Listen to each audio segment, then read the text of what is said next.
The psychology of negotiating. Now, negotiating is one of my favorite topics because I've been doing it since I was a kid.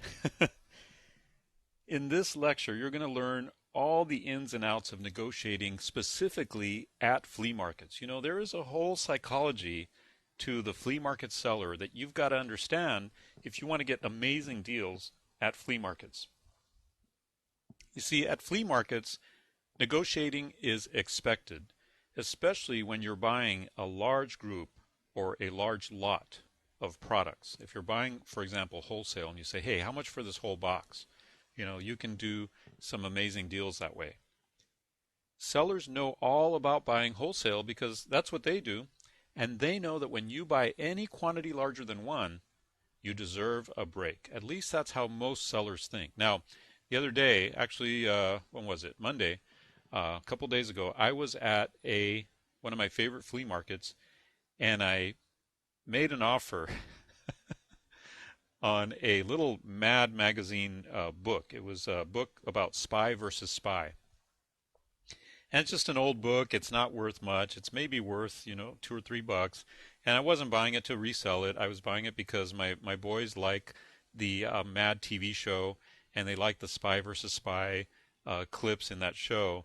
And I thought it would be cool for them to look through a whole book of just spy versus spy stuff. Well, I picked it up and I asked, how much is this book? And the guy says $3. And I immediately put it down and I said, would you take 50 cents for it? And he he got offended. He went and got the book, pulled it up, took it over to his truck and put it in the back of his truck. And he said, no, 50 cents is too little. And I'm like, okay, no problem. And then he made another remark. I don't remember what it was, but it was like, man, he had actually been insulted by that. Uh, that's the that's the unusual case. It's not going to happen most of the time because most flea market sellers know that there is a negotiating process that you can do. Now, evidently, I went from $3 to 50 cents, and that got him mad.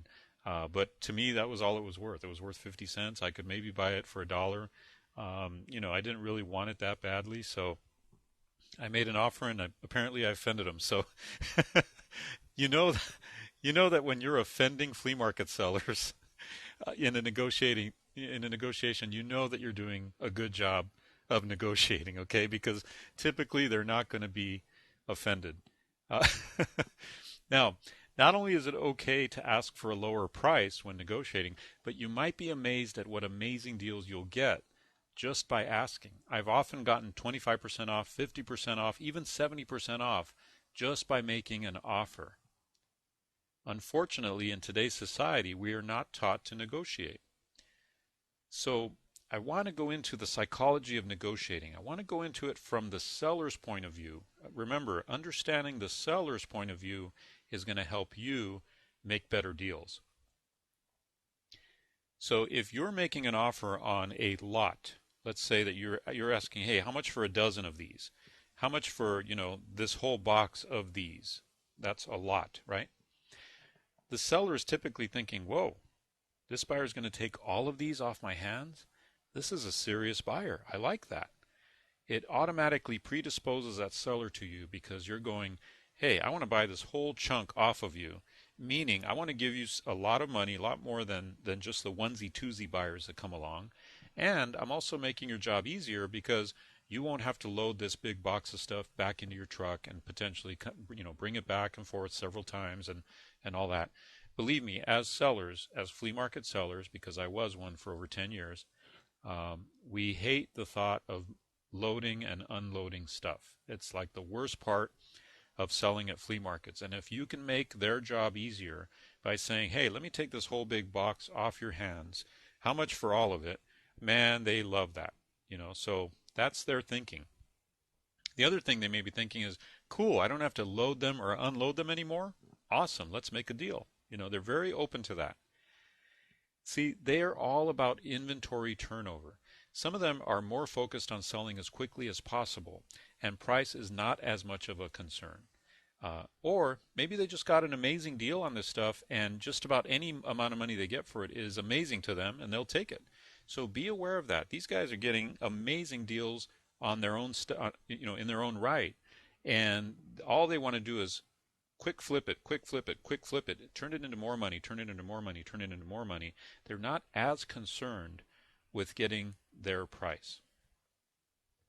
Now, I've noticed that at flea markets, when you propose something that'll give the seller more than 20 bucks, they tend to take you seriously. And that's because it's a function of how they think. They typically sell a lot of smaller items for between $1 to $10, $1 to $15, $1 to $20. That's kind of their price range. So if you're offering to take a whole lot off their hands for 40, 50, 60, 80, 100 bucks, man, they're like, whoa, here comes a high roller, right? They're like, all right, I like the way this guy thinks. And they have an affinity toward you, and they're going to tend to work with you. So that's a little bit about the psychology of negotiating. In the next lecture, we're going to get into some actual ways to negotiate that I think are going to blow your mind, and they're going to help you get some amazing deals at flea markets.